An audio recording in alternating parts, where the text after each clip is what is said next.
Hi, in this video I'll be showing you this. It's the Vax 1 Power Blade 4 cordless vacuum cleaner. What I want to do today is to show you around the vacuum, some of the features and benefits that it offers. Just for our start, I would appreciate it if you subscribe to my YouTube channel, just give us a quick thumbs up. First of all, what we need to do is to get the vacuum unboxed. There we go. So we've got a registration document. There we are, and I think there's some instructions there. We'll put those to one side. Where should we go first? So we've got this one. So we've got some little tools. I'll go through the tools and accessories in a moment. The main body of the vacuum. I must say, I really like that. So it looks a little bit different. I'll be honest, I've not seen this before. I always like to unbox things on my YouTube videos to see what they're all about. But I quite like the design of that. Not too heavy. That's always a little bonus. Of course, being a cordless vacuum, at some point we're going to need to charge it. So we've got the charging, looks like a charging dock there. And we've got the main floor head. Running out of space a little bit here. Something that I am really pleased to say, and it's something that again I do comment on a lot of my videos, is the recyclability of all the packaging. Now, I know things like this are not brilliant at being recycled, but it's nice to see a lot of the brown cardboard, because this can easily be recycled, which I always think is good. I know it doesn't have any bearing, it doesn't have any impact on the performance of the vacuum, but I just think it's nice when a manufacturer is thinking about things like this. So we've got the main tool, the main wand or lance, I suppose as some manufacturers will call it. What have we got in here? So it's like a little puzzle to get in here. So we've got a tool caddy, a cheeky little crevice tool here, and finally, what have we got up there? So again, this looks like a tool caddy, but what I'm going to do is I'm just going to get all the packaging put to one side, then we can start to have a look at the vacuum itself. Here we are, here's the vacuum itself, and I must say, it's quite different to most of the cordless vacuums on the market, having the bin sideways. Most other brands have decided to put the bin facing downwards. I suppose it's just slightly different. That's just the way that Vax wanted to design the vacuum. When it comes to emptying the bin on this, so when you first get the vacuum, what you need to do is make sure that the battery is fully charged. And to do that, that just goes into the dock here. And again, it's quite unique that you still need to take the battery off the vacuum to charge it. But personally, do you know what, I quite like that, because it just means that if the battery does die after several years of use, which they do on cordless vacuums, then all you need to do is find a supplier, more than likely go to vax-direct and just get a battery itself to replace it. Then it means you're not writing off the whole vacuum. Because in some vacuum cleaners still, nowadays, the battery is part of the vacuum. So as soon as the battery dies, then that's it, and you need to replace it, which is quite a waste for me. So all you need to do is just to make sure it's clipped in there. It takes around between 3 and 4 hours, according to Vax, to fully charge. And then once that's fully charged, then just pop that onto the vacuum at the back, like that. You've got an indicator on the back here, so if you press that, you can see that it's got 2 spots.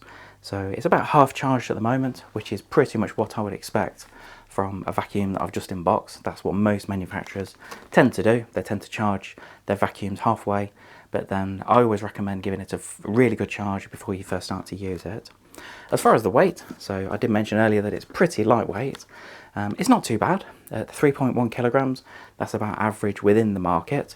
When it comes to emptying the bin, you've got a couple of options.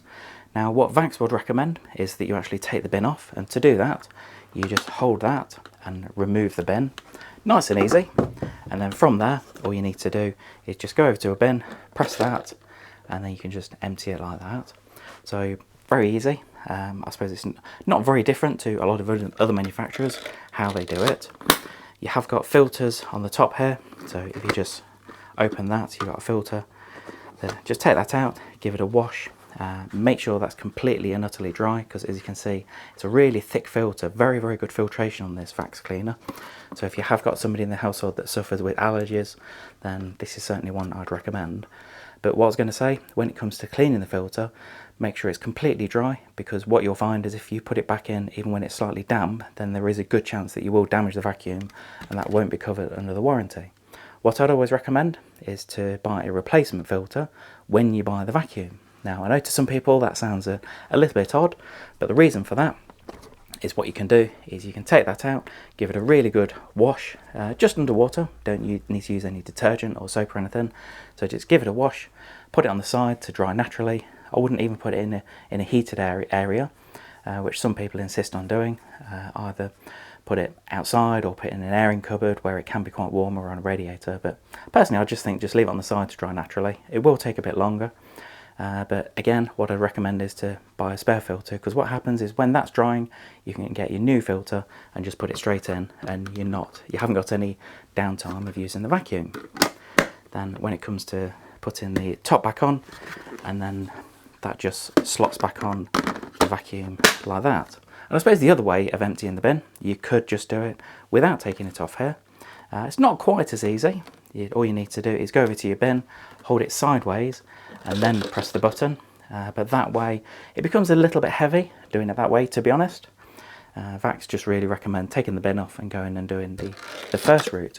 The on and off button is just on the handle there, so it's nice and accessible when you want to use the vacuum. Now, to turn it on, you just press the button, and then you press the button to turn it off again. And personally, I always think that's a really good idea. Some manufacturers are still insisting on having a trigger-based system where you have to keep your finger on it to keep the vacuum operating. But personally, I just like the on and off button like that. It just makes life so much easier. You've also got an option to increase the suction as well. On this model, you get around 45 minutes runtime maximum if you're going to use the minimum suction. Clearly, if you're going to press the plus button on here, and if you're going to increase the suction, and you could find there could be an area that's really dirty, so you do want to use the increased suction, but what you will find is you won't get the full 45 minutes runtime. So the runtime will be a lot less if you're using the maximum suction. I'll just show you that.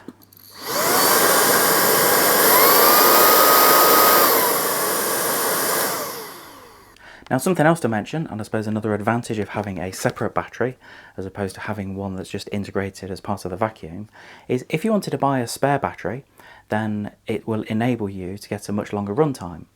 Now, I know you're not going to get a longer runtime from one battery, but in theory, by having a separate charger, and if you wanted to purchase a second or even a third battery, if you do a lot of vacuuming, then you could almost have those charging in the background while using this. And then when this one goes flat, then you could just pop the other one on charge and then pop the charged one on here, then you're ready to go. And again, there's no downtime of using the vacuum. Now to show you the tools and accessories it comes with. First of all, you've got this, a little soft dusting brush.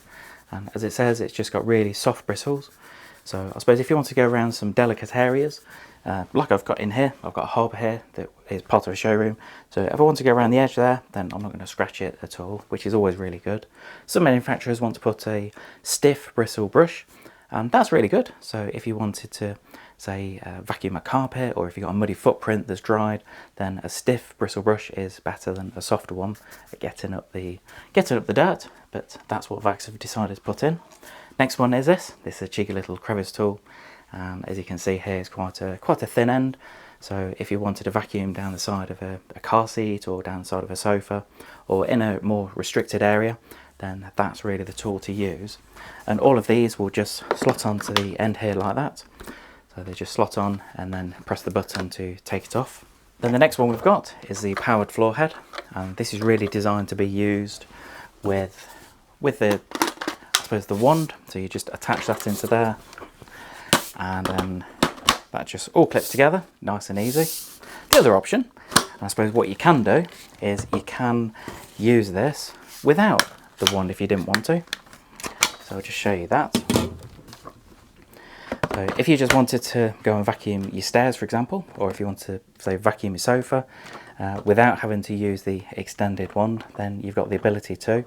And as I say, this is a powered floor head, so you have got the option of having the brushes on or off, which I think is actually a really good idea. So if you vacuum in something like a laminate or wood or tiled floor, then you don't necessarily need the brush rotating at the same time. You might only need the suction, and all you need to do is press this button on top to turn the brush on and off. I'll just show you that. So first of all, that's without the brush going around, and press the button. And as you can see, you've got some LED lights at the front there.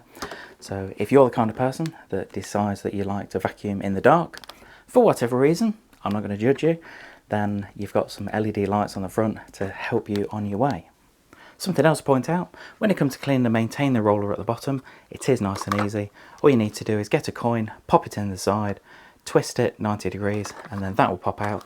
Then you can take the brush out and give it a good clean. When it comes to storing the vacuum, Vax has already thought about that, and they've provided this, which is a wall bracket. Now with this, again, a very simple design. You get a little bag of screws and a couple of roll plugs to help you put it onto the wall. Clearly it depends what kind of wall you're putting it on, depends whether those kind of roll plugs are okay. But once you've put it on there, once you've screwed it onto the wall, then all you would need to do to store it, I'll just show you this. So if you imagine that's on the wall there, put that in there, and then you can hold the vacuum like that. So it's again a very simple design, but I'm glad that Vax have already thought about that. The other thing you've got is this, and all that does, that just clips on there like that, and then you've got the ability to store one of the extra tools underneath. So if you're going out and doing a lot of vacuuming, then you've just got somewhere to store one of the tools as well. If you're thinking to purchasing one of these, I have provided a link below to show you where to get one at a competitive price. Hope you enjoyed this quick video on the Vax 1 Power Blade 4 cordless vacuum cleaner. I would appreciate it if you subscribe to my YouTube channel. Just give us a quick thumbs up, click subscribe, leave any comments below. I know one of the comments could be that I've not given you a demonstration of it, but I just really want to go through some of the features and benefits that it offers, rather than concentrating and making it a longer video by giving you 2 or 3 demonstrations of it. But if you've got any questions on it, then just pop it in the comments below and I'll get back to you, because I've got this on display at the moment. Also, if you have got one of these, or if you've got a Vax cordless vacuum, let me know what you think about it, because I'd always appreciate the feedback. Thanks for watching.